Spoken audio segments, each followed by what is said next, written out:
Today we're making a Thai Panang Curry with whole grain rice. Check out the description below for a full list of ingredients with instructions.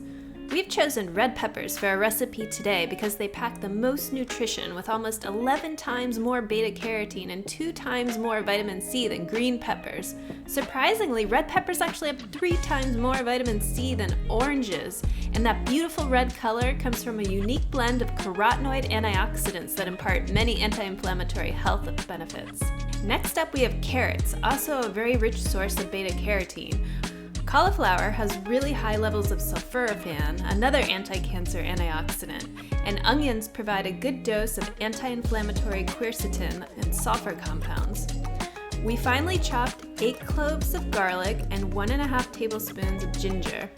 Then we juiced about 2 limes to get at least 3 tablespoons of lime juice. We added 3 tablespoons of fish sauce.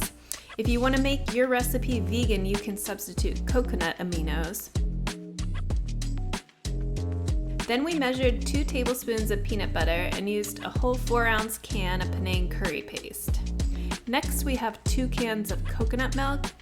We added a pack of spinach for some extra nutrition. And if you can get your hands on it, Thai basil also adds some really great authentic flavor. Once you have all of your ingredients prepared, it's going to be really easy to cook your curry. We're going to serve ours with rice, but if you're grain-free, check out our spiralized veggie noodle videos. Penang curry goes really well with squash or sweet potato noodles. We're making our whole grain rice blend with brown rice, iron-rich red rice, and the antioxidant-rich forbidden rice.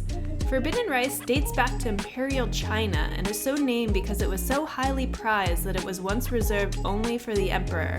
Luckily, now we can find it at our local health food store. It gets its dark color from high levels of the antioxidant pigment anthocyanin. We prepared 4 rice cooker cups of rice and seasoned with a teaspoon of salt. I recommend a rice cooker that has a brown rice setting because whole grain rice takes longer to cook than white rice, and this setting will help cook your rice perfectly. I posted a link to the rice cooker in the description below that you can check out at any time during the video. Now we're ready to make our curry.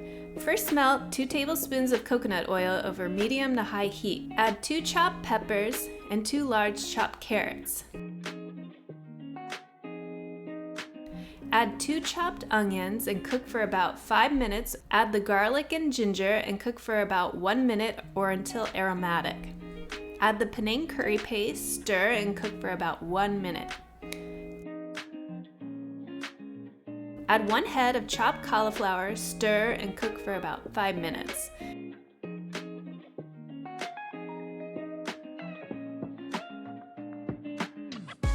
Then add 2 cans of coconut milk.